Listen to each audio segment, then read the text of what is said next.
With tears in his eyes, Greg Kelley says he could hardly believe what he was seeing when he first read the news this morning.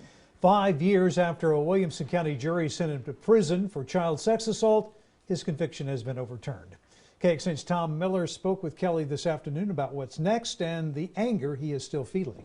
Yeah, Robert, Kelley says looking back at this whole ordeal, there are two things he wants: for investigators to figure out who actually molested the 4-year-old boy, and for the Cedar Park Police Department to be held accountable. I have an anger toward certain people that have done me wrong in this case.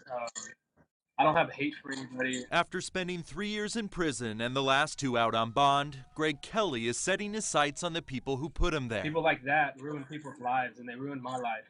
And I've just got it back.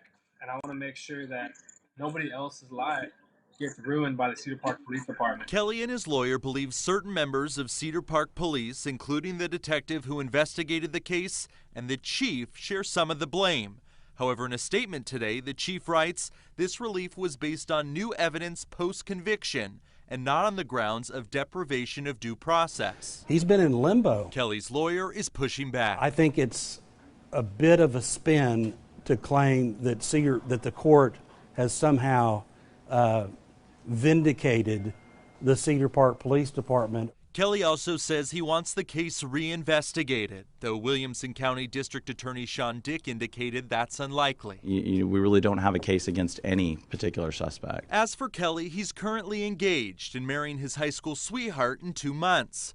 A former high school football star, Kelley's now 25, with hopes of playing in college. I expect to take that full speed ahead and be exactly who I want to be, and for ultimately what God wants me to do.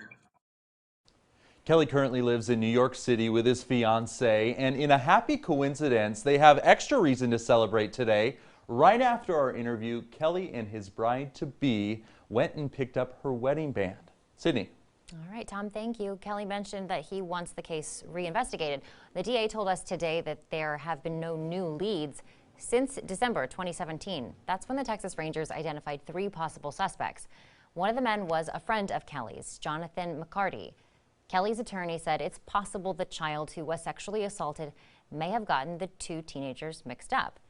The same man was accused of drugging and sexually assaulting a woman in San Marcos years later. He was found guilty of unlawful restraint and drug charges. He's currently serving time in prison.